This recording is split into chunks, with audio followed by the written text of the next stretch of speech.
Last time, Suho's brother was being harassed by moneylenders, and our protagonist was getting ready to obliterate them all. Suho, our fearless protagonist, finds himself facing off against Choi, a formidable opponent. It looks like Suho is in big trouble. Just when Suho's about to get smacked, Choi's plans are foiled by a last-second move from Suho. Using his incredible ability, Choi gets bound up, leaving Suho feeling pretty smug, thinking the danger is over. But wait, hold on to your swords. Suho's victory dance is short-lived because he underestimates his opponent once again. Suho's all like, "You think you can defeat me? Ha! Your bind ability is nothing compared to my skills." With a swift kick, Suho sends Choi flying like a ragdoll. The other three characters in the scene are gobsmacked by Suho's display of power. It's like they just witnessed a magic trick that made their jaws drop. Meanwhile, Suho finds himself surrounded by Choi's goons, each carrying swords dripping with the blood of their unfortunate victims. Intense, right? Suho doesn't flinch. He challenges Choi's lackeys, daring them to fight him too.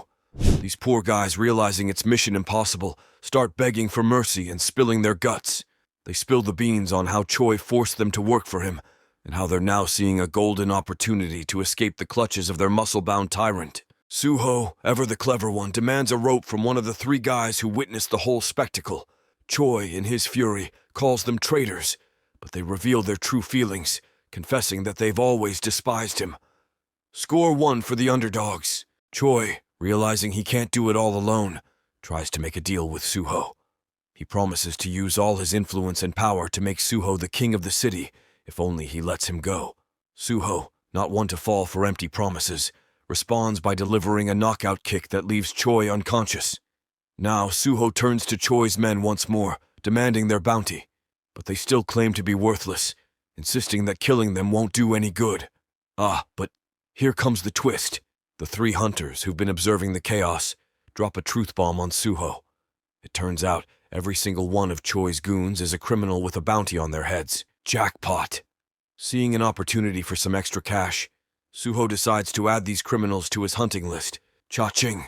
Later, the three hunters, grateful for Suho's help, offer him a ride in their car and express their thanks. Little do they know, Suho wasn't there to lend a helping hand in the first place. Classic Suho. Curiosity piqued, Suho asks the hunters about their special powers. The leader spills the beans, revealing that he became a sword fighter after awakening and even learned some badass skills from books. Suho, utterly surprised by this revelation, decides he wants in on this book learning action. The hunters find it odd that Suho, with all his strength, is unaware of skill books. They exchange bewildered glances.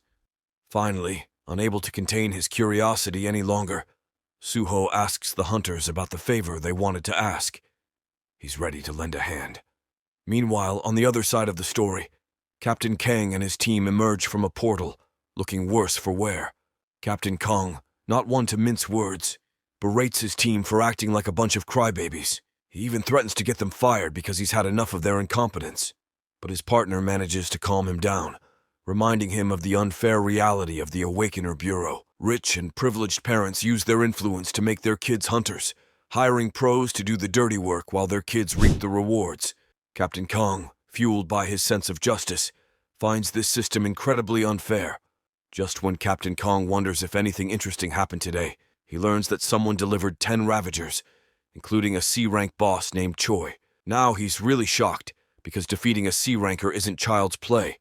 He can't help but wonder who the mastermind behind this victory could be. The guards spill the beans, revealing that the person responsible for the chaos is none other than a newbie F-ranker. Captain Kang's eyes widen with disbelief. He demands to know where this F-ranker went, and the guards inform him that the last sighting was inside a portal.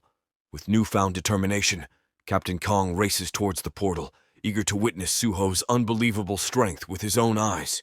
Before we continue, take a moment to answer the question of the day. Which manhwa artist do you think has the most visually stunning artwork in their series? Comment down below for a chance to be shouted out. Now, back to the recap. Captain Kang turned to the operator, curiosity brimming in his eyes, and asked the pivotal question, which door did Suho use to enter the portal? Meanwhile, on the other side, Suho had already stepped into the portal, sporting a snazzy new set of clothes that, to his surprise, were able to withstand the dimensional energy. These special garments didn't come cheap, but boy, were they worth it. As Suho took in his surroundings, he couldn't help but notice something peculiar. With an intrigued expression, he turned to his partner and asked, "Hey, what's that thing over there?" His partner eagerly explained that it was a door, a gateway to one of the 38 different dungeons that hunters could explore. And guess what? The door they had just used happened to be number 24. Talk about luck. But just as Suho's excitement reached its peak, the door suddenly vanished into thin air. Perplexed, he inquired about this puzzling disappearance. That's when he learned the harsh truth. Doors would only reappear once the dungeon was cleared. Suho couldn't help but feel a twinge of impatience. Clearing a whole dungeon sounded like a monumental task. Did it mean he had to slay every single monster? The mere thought of it made Suho shudder. He wasn't exactly keen on spending eternity in there. Thankfully, Suho's partner had some reassuring news. All they needed to do was defeat the strongest monster within the dungeon, and the door would open once again. This revelation filled Suho with newfound vigor. The desire to hunt down the strongest adversary ignited within him like a raging fire. Fueled by determination, Suho wasted no time and set off on his quest to find the fearsome beast that awaited him. However, not everyone shared Suho's unwavering enthusiasm. Concern crept into his partner's mind. What if Suho got lost? After all, he wasn't exactly a master tracker. Losing Suho would spell doom for them both, as they would be trapped within the dimension forever. Realizing the gravity of the situation, his partner embarked on a frantic search to find his reckless comrade. Meanwhile, the dimension buzzed with monstrous creatures, hungering for a fight. Suddenly, a voice rang out, followed by a swift and deadly kick that dispatched one of the creatures in an instant.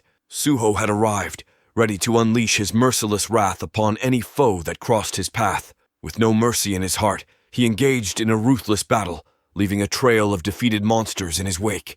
Amidst the chaos, Suho stumbled upon a valuable blood crystal. A profitable find indeed. Leaving behind the blood-soaked battleground, Suho continued his quest to encounter an even more formidable adversary. However, when his partner finally caught up to him, he was met with a grim scene. A horde of goblin corpses littered the ground, resembling a scene straight out of a gory massacre. Suho had reaped skill points from his relentless slaughter, enough to unlock a plethora of new abilities. Fascinated by the options before him, he chose to summon the ancient tree spirit, a mystical being he had encountered in another world. Commanding the tree spirit to search for more goblins, Suho utilized its unique connection to nature, communicating through trees and grass, to expand his hunting ground.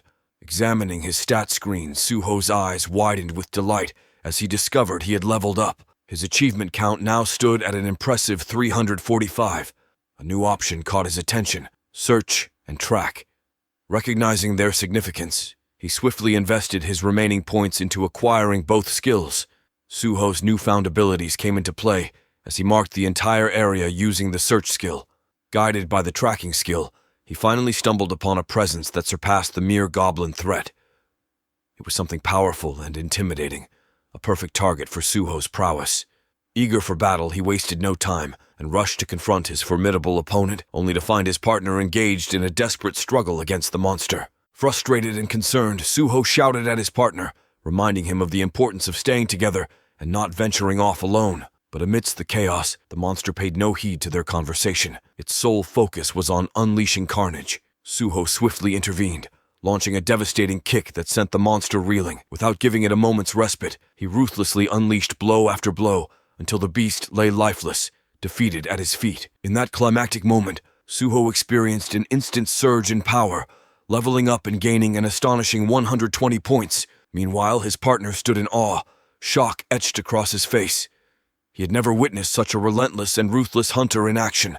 Suho, being the fearless and powerful hunter he is, nonchalantly questions whether the door will finally open after this impressive kill. Little did he know, this one takedown was more than enough to unlock the mysterious entrance. With their mission accomplished, they decide to make their grand exit through the portal, leaving everyone around them in utter astonishment. As they disappear before their eyes, one vigilant guard, remembering Captain Kong's orders, can't help but wonder if he should inform their esteemed leader about the return of this formidable duo. Hyung Nim, realizing the urgency of his team's meeting, bids farewell to Suho, expressing his profound gratitude for the incredible assistance he provided. They part ways, but little does Suho know that another exciting encounter awaits him just outside. Stepping out, Suho finds himself face to face with Captain Kong, who exudes a contagious enthusiasm to meet the renowned hero. The captain introduces himself as Captain Kong Min-hyuk, the fearless leader of the 27th Combat Team of the illustrious Shilla Guild. Intrigued by Suho's remarkable skills, Captain Kong requests a few minutes of his time. They find solace in a cozy bar where they can converse privately. The captain extends an enticing offer for Suho to join the prestigious Shilla Guild, assuring him a fantastic working environment. However, Suho wastes no time in politely declining the proposition, much to the captain's hidden frustration. Curiosity gets the better of Captain Kong, and he inquires whether Suho is affiliated with any other guild. If so, he promises to present an official offer to Suho's current guild. Suho insists that he operates independently, with no allegiance to any guild. Despite Captain Kong's attempts to convince him of the numerous benefits of joining the esteemed Shilla Guild, Suho stands firm in his belief that he is destined for greatness on his own terms. Returning home, Suho finds neither Junho nor his son present. He assumes they are off enjoying some well-deserved father-son bonding time, which warms his heart. Seeking a moment of respite, Suho climbs to a rooftop and reclines to rest. However, his relaxation is short-lived as Granny playfully scolds him for being idle, reminding him of his youth and untapped potential. Suho, being the helpful soul he is, decides to lend Granny a hand.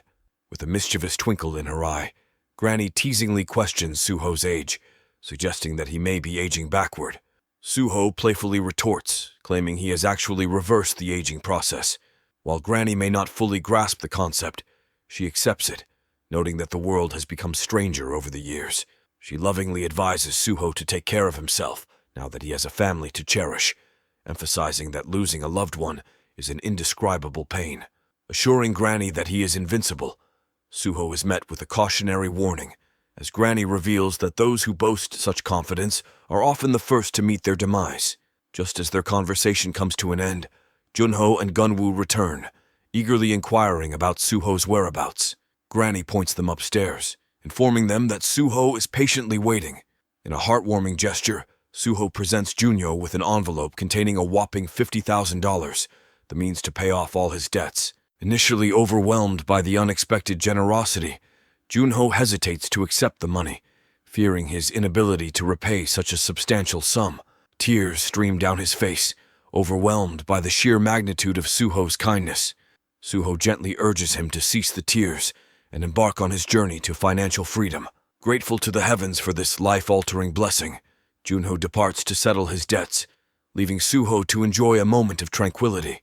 Meanwhile, Gunwoo happily engages with their new furry companion, playfully pondering the perfect name for the adorable dog. Suho graciously hands over the naming duty to Gunwoo, who decides to call the dog Baku. Taking a quick peek at Baku's stat screen, Suho notices the pup is at level 1. Without further ado, they dive into a joyous playtime session, cherishing the simplicity of these precious moments.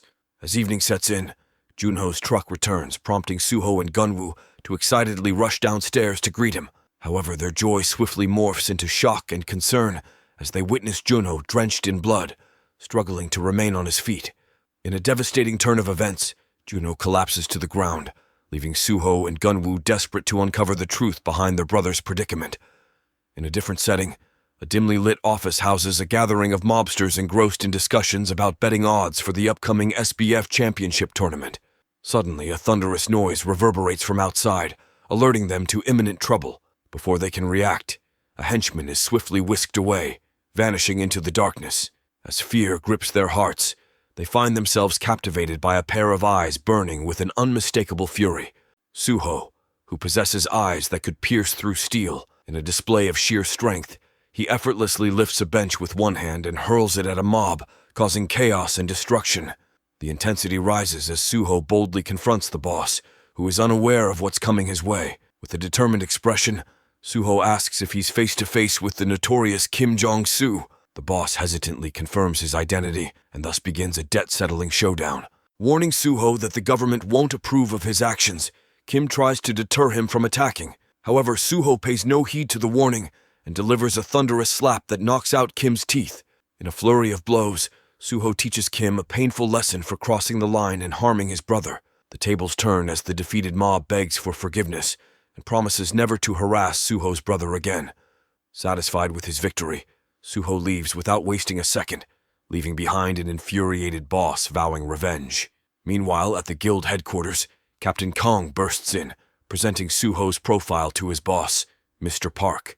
Kong confidently claims that Suho is the best they can find. However, when they attempt to delve deeper into Suho's background, an unexpected message pops up, denying them access. Intrigued and astonished, Park and Kang embark on a hacking mission to uncover Suho's hidden profile. As they lay their eyes on his impressive stats, disbelief washes over them. How could a mere rookie possess such incredible abilities? Kang advocates for recruiting Suho at any cost, while Park suspects there's more to Suho than meets the eye, possibly a covert government agent. Despite Kong's persistence, Park dismisses the idea, deeming it a futile pursuit, but Kong manages to secure a compromise, requesting a weekly report on Suho's activities. In another part of town, Suho rushes to the hospital to visit his brother Junho. The looming mercenary exam hovers in their minds, but Suho remains resistant to the idea of working under someone else. After all, he was once the king of the jungle. Junho offers to search for prestigious guilds on Suho's behalf, but Suho proudly declines, proclaiming his intention to establish his very own guild. The stage is set for an exciting new chapter in Suho's journey. In the meantime, we catch a glimpse of Su-young, stationed at the Awakener Bureau headquarters, where she faces the wrath of her boss due to recent incidents in her area. Feeling the pressure, she insists she's doing her best. However, her frustration peaks when she receives yet another job letter, forcing her to participate in an exam. Her boss warns her against rejecting too many applicants, a recurring issue for Su-young. At the examination center, a crowd of eager applicants assembles, ready to prove their worth. Amidst the anticipation, a guy live streaming the event finds his broadcast interrupted by none other than Suho. Just as curiosity peaks, Major Kim Young-soo introduces himself, setting the stage for the examination. The crowd eagerly awaits their assigned supervisors, hoping for a favorable match. With a touch of randomness, the lottery begins, and the participants eagerly discover their supervisors. To everyone's surprise, the streaming guy and Suho find themselves under the guidance of supervisor number 15. And guess who it is? Su-young. Excitement fills the air as strategies form and alliances take shape. Suho, ever observant, notices Dong-su's gloomy demeanor and probes him about his sudden change in mood. Dong-su reveals that they're in trouble because their assigned trainer, the blonde witch, has a reputation for being tough and failing candidates on a whim. Brushing off Dong-su's concerns, Suho playfully accuses him of making excuses, igniting a spark of anger within Dong-su. In a bid to settle matters, Dong-su challenges Suho to a fight, convinced of his own strength. However, before the fight can unfold, Su-young arrives, stumbling upon the deserted scene and wondering what she stumbled upon. Meanwhile, Suho and Dong-su find themselves confined within a cage, ready to engage in a brawl. Dong-su taunts Suho, reminding him of his past actions and boasting of his status as a rising YouTube boxer. Unfamiliar with the concept, Suho's perceived ignorance becomes a source of amusement for the spectators, who rally behind Dong-su. As anticipation builds, Dong-su eagerly predicts Suho will foot the medical bills after their showdown. Unbeknownst to Dong-su, fighting has become a deep-rooted addiction for Suho, and he too eagerly embraces the impending battle. However, just as the clash is about to commence, Su-young steps in, putting an end to the chaos. With a commanding presence, she orders everyone to disperse, threatening to fail them on the spot. The crowd hastily retreats, but Suho and Dong-su remain defiantly in the cage. Su-young confronts them, reminding them of the consequences they face for their actions.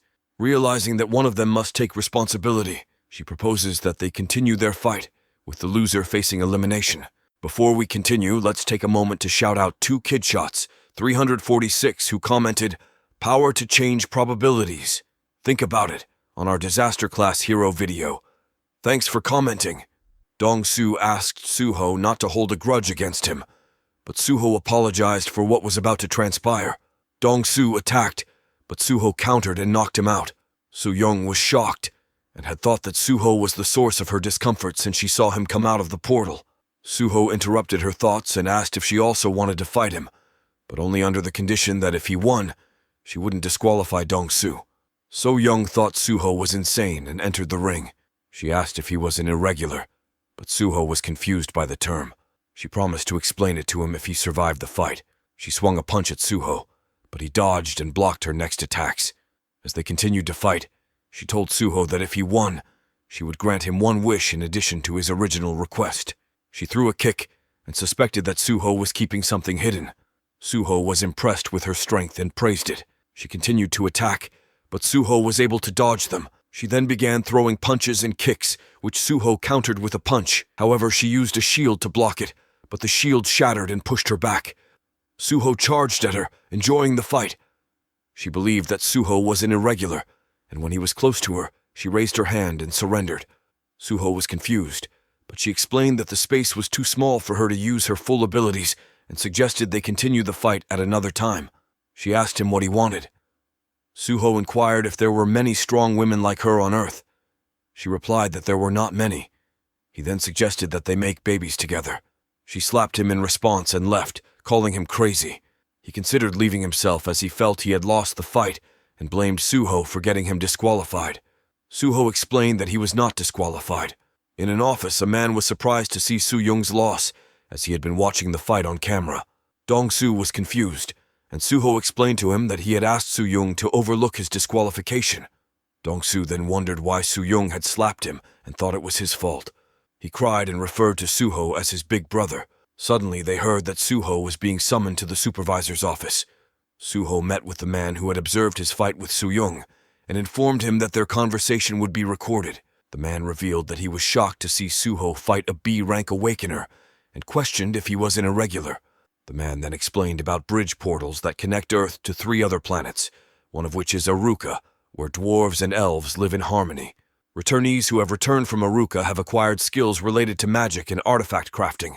The next planet is Hades, which is inhabited by monsters and martial artists. The martial artists are allies of Earth, while the monsters are Earth's enemies. Lastly, there is Meter, a planet ruled by ogres and overrun with vicious monsters. Whenever a portal opens to Meter, an all-out war is expected to occur. The Earthlings who returned from these planets, people who learned powerful skills and whose combat abilities exceeded those of Awakeners, are called Irregulars. Suho found it complicated and was certain that the place he went to wasn't one of those planets. However, the man was thinking if Soo-young was just a dungeon returner, that wouldn't explain how he could fight a B-ranker. Then he asked Suho what kind of planet she came back from. Suho told his story. The man thanked him and told him to head back to the waiting room.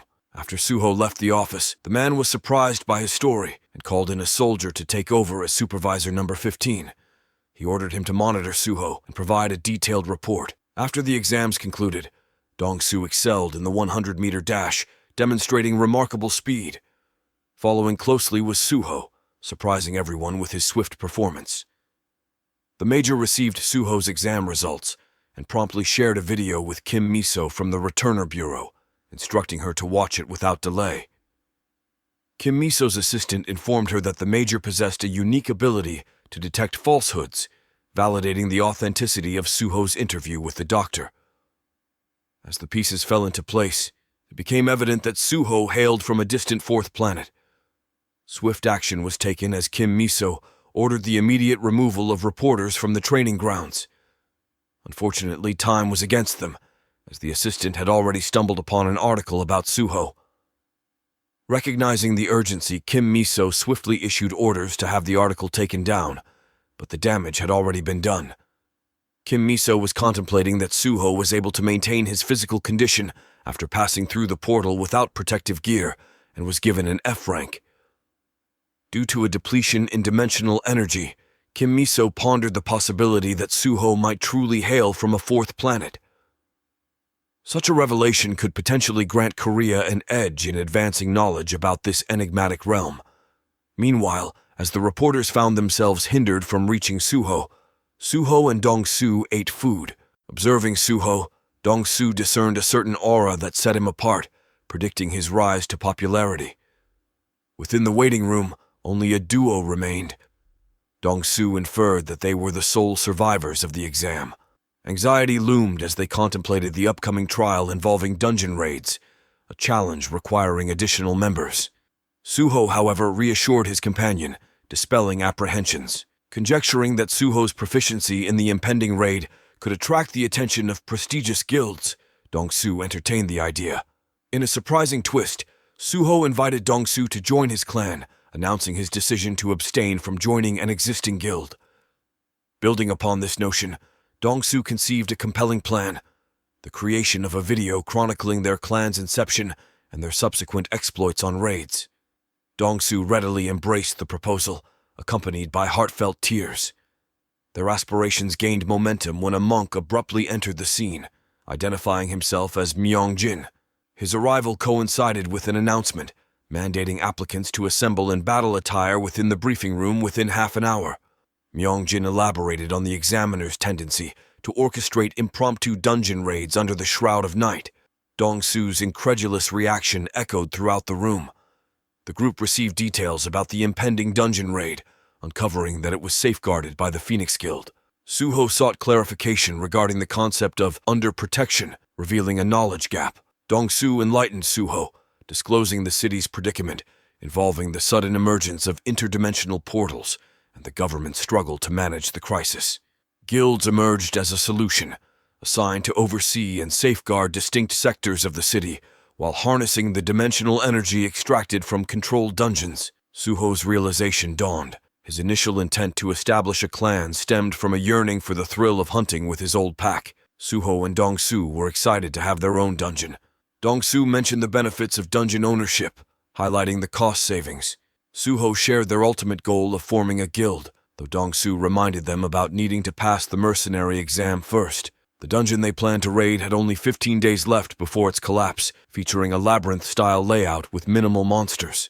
Concerns arose about getting lost, but Suho assured them of his search skill. Questions about the monk's abilities led to a flashback of past experiences. At one point, a monster ambush occurred at the temple, and evacuation advice came too late. After the briefing, the group headed towards the portal, instructed by the supervisor to stay focused. Entering the dungeon, they faced challenges including a skeleton attack. They encountered traps, leading to a lower dungeon level. Monsters closed in, and they got ready to fight. Suho's tactical kicks helped them advance, and he invited the monk to join their clan. Traps were identified, and waves of monsters engaged.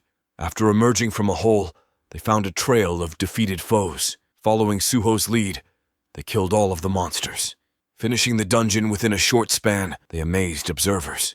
They later entered a new dungeon with bats, relying on Myung-jin's skills. A boss emerged, swiftly defeated by Suho. Updates on their progress reached Kim Miso, who recalled Lee Seonggu and decided to have a meeting with Suho. Concerns arose when Myung-jin didn't show up for work, but Junho assured the team they qualified for level update. Earnings potential excited Dong-su. Suho granted them a rest day, going shopping for a new truck. Post-shopping, they aided Junho's awakening. During this time, loan sharks discussed guild funding. The boss had plans involving manager Choi, an expert in erasing individuals. Contact was made to execute this plan. Kim Miso joined the Suho clan, meeting Granny. Meanwhile, Junho nervously waited for Suho when a goblin suddenly appeared on their car, prompting Suho's intervention. Suho handed over a knife to Dong-su, instructing him to eliminate the creature and follow his lead. However, Junho was grappling with doubts about awakening. Suho reassured him that weakness wouldn't lead to survival, urging him once more to take down the target. With a firm command, Suho ordered the dog to attack and sink its teeth into the goblin. The creature's arm was bitten, but Suho soon informed Junho that the dog couldn't finish the job. He emphasized that Beku's life depended on Junho's next move. Responding to the pressure, Junho plunged the knife into the goblin, freeing Beku. Suho's orders rang in his ears as he relentlessly stabbed, his hands now stained with blood. The prospect of death loomed as Suho warned Junho that failure to kill would lead to his demise. Pressing forward, Junho followed Suho's lead, engaging and defeating other goblins. As Suho distanced himself, memories of abandonment flooded Junho's mind. Fueled by a mixture of emotions, he drove the knife into the goblin's head, stabbing its body repeatedly. Maniacal laughter echoed as Junho fought off another goblin, his mind seemingly unhinged. Caught in this intense moment, Suho observed Junho's information display, amused by the designation Butcher. With the chaos subsiding, Suho invited Junho to join him in finishing the task. Together, they made their way to the Awakener's bureau, Junho's blood-soaked appearance unnerving the staff. Cleaning and quarantine were mandated before they were directed to the third floor for dimensional energy assessment. Suho explained that Junho needed a dimensional energy level exceeding 100 to qualify as an F-rank Awakener and sit for the mercenary examination. Junho's measurement surpassed this threshold at 111, prompting him to proceed to the ability manifestation room. What will happen next? Find out in our next recap. Don't forget to like and subscribe for more Manhwa recaps like this.